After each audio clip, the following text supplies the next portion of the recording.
আসসালামু আলাইকুম। আজকের বাংলা আলাপে স্বাগত। আমাদের আজকের আলাপের বিষয় তৎপুরুষ সমাস। আমরা এর পূর্বে সমাসের প্রাথমিক আলাপ করেছি, সমাসের প্রকারভেদ নিয়ে আলাপ করেছি এবং দ্বন্দ্ব সমাস এর বিস্তারিত আলাপ করেছি।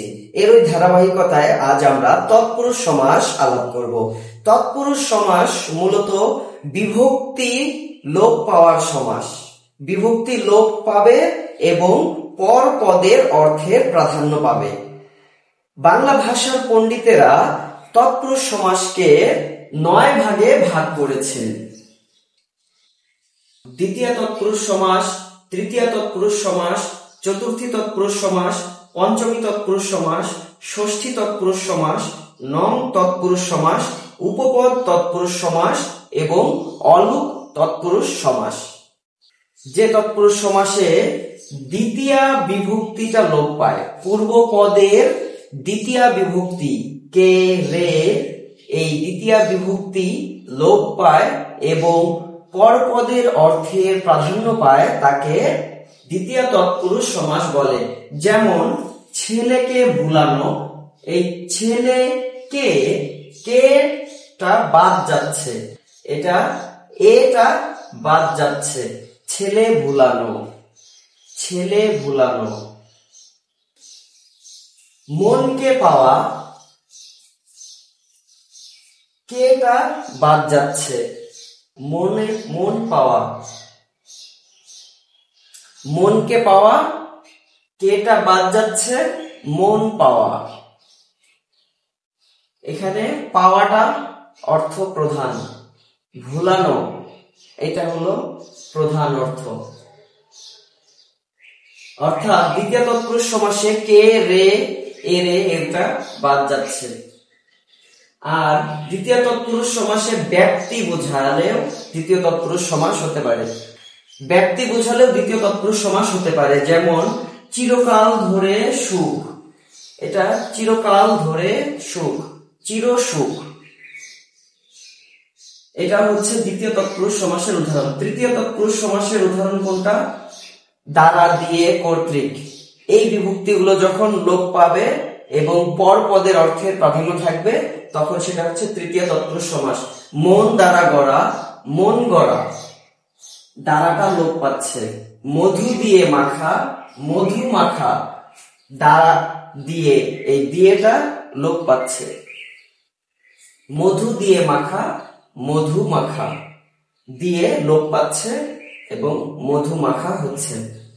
চতুর্থী তৎপুরুষ সমাস, এই সমাসের মধ্যেও কে রে এ রে থাকবে, কিন্তু এটার মূল পার্থক্য হচ্ছে এর জন্য জন্য থাকবে, নিমিত্ত অর্থ থাকবে, নিমিত্ত বা জন্য।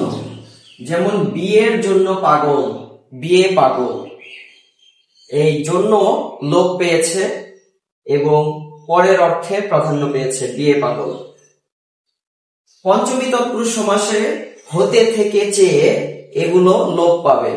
যেমন পরাণের চেয়ে প্রিয়, পরাণ প্রিয়, বা প্রাণের চেয়ে প্রিয়, প্রাণ প্রিয়, এই চেয়ে কথাটা লোপ পেয়েছে, চেয়ে বিভক্তিটি লোপ পেয়েছে। বদ থেকে জাত, মানে বজ্জাত, এই থেকে এই বিভক্তিটি লোপ পেয়েছে, বজ্জাত।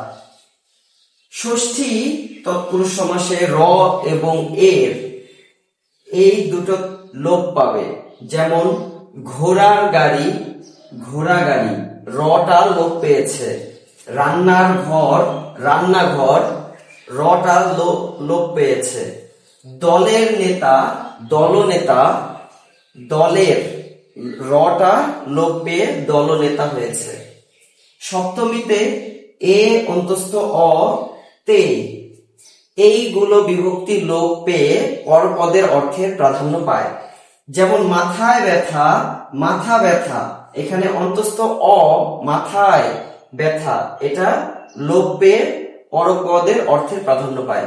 গাছে পাকা, এ বিভক্তি লোপ পায়, গাছ পাকা। নং তৎপুরুষ সমাসে নং অর্থ হচ্ছে না, নেই, নয়, এগুলো। যেমন বে, এটা দ্বারাও ন বোঝায়, নয় বোঝায়। যেমন নয় জানা অজানা, ন ভাব অভাব, নয় ধোয়া আধোয়া, বেহিসাব মানে হিসাব নেই, এরকম যেটাতে নং অর্থ হচ্ছে না, না বোঝাবে যেটাতে। পরবর্তী তৎপুরুষ হচ্ছে উপপদ তৎপুরুষ সমাস। উপপদ তৎপুরুষ সমাস এর উপপদ কাকে বলে? উপসর্গ ব্যতীত অন্য পদ যেটা প্রথমে বসে এরপরে কৃত প্রত্যয়ান্ত শব্দ বসে, তখন এই প্রথমেরটাকে উপপদ বলে। প্রথমের যে পদ সেটাকে বলে উপপদ। এই উপপদের সাথে কৃদন্ত পদের যে সমাস হয় সেটাকে বলে উপপদ তৎপুরুষ সমাস। যেমন অগ্রে গমন করে যে, অগ্রগামী। এখানে কিন্তু অগ্রে গামী করে যে এটা বলা যাবে না, বলতে হবে অগ্রে গমন করে যে, অগ্রে গামী বলা যাবে না। ছেলে ধরে যে, ছেলে ধরা। জলে চড়ে যা, জলচর। পঙ্কে জন্মে যায়, পঙ্কজ। এরপরে রয়েছে অলুক তৎপুরুষ সমাস। অলুক শব্দের অর্থ হচ্ছে অলোপ, মানে লোপ পাবে না। যে তৎপুরুষ সমাসে পূর্ব পদের বিভক্তিগুলো লোপ পাবে না সেটাই হচ্ছে অলুক তৎপুরুষ সমাস। যেমন সোনার তরী, এখানে রটা লোপ পায়নি। খেলার মাঠ, র লোপ পায়নি। গায়ে পড়া, এ লোপ পায়নি। ঘিয়ে ভাজা, এ ঘিয়ে, এটা লোপ পায়নি। গায়ে হলুদ, এ গায়ে হলুদ, এটা লোপ পায়নি। হাতে খড়ি, এ হাতে, এ বিভক্তি লোপ পায়নি। যে তৎপুরুষ সমাসে বিভক্তি লোপ পাবে না সেটাই অলুক। আমরা সবসময় খেয়াল রাখবো অলুক এটা যেখানেই থাকবে সেটা হচ্ছে অলোপ, মানে লোপ পাবে না।